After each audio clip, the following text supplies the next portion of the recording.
एक गांव में एक किसान रहता था। एक बार उसे कहीं से बाज का एक अंडा मिला। उसने वह अंडा मुर्गी के अंडों के साथ रख दिया। मुर्गी उस अंडे को अन्य अंडों के साथ सेने लगी। कुछ दिनों में मुर्गी के अंडों में से चूजे बाहर निकल आए और बाज के अंडे में से बाज का बच्चा भी बाहर निकल आया। बाज का बच्चा चूजों के साथ पलने लगा। वह चूजों के साथ खाता पीता खेलता इधर उधर फुदकता बड़ा होने लगा।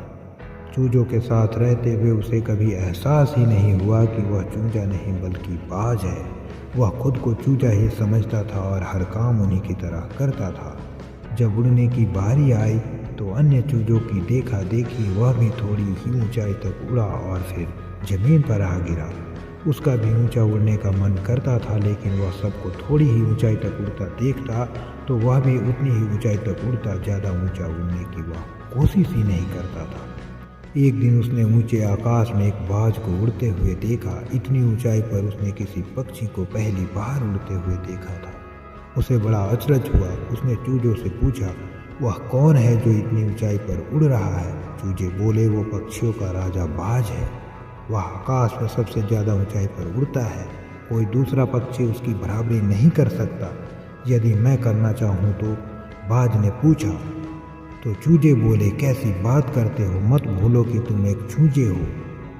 चाहे कितनी भी कोशिश कर लो, बाज की जितनी नहीं उड़ पाओगे। इसलिए व्यर्थ में ऊंचा उड़ने के बारे में मत सोचो। जितना उड़ सकते हो उतने में ही खुश रहो। चूजे बोले। फिर बाज ने मन ही मन सोचा कि कोशिश करने में हर्ज ही क्या है, और उसने अपना पंख फैलाया और पैरों को जोर से धक्का दिया और हवा में उड़ने लगा और आकाश की ऊंचाइयों में चला गया। पहली बार उसने अपने पंखों का सही इस्तेमाल किया था। आज पहली बार आकाश में उड़ने का उसे आनंद मिला था।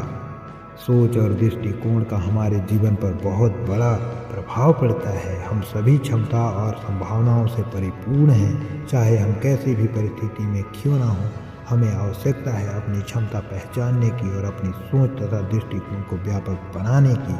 हम स्वयं को चूजे समझेंगे तो चूजे ही बने रहेंगे, और बाज समझेंगे तो बाज बनेंगे। खुद को कम ना समझे, अपनी क्षमता को सीमित ना करें, बाज बने और जीवन की ऊंचाइयों में उड़ान भरें। धन्यवाद।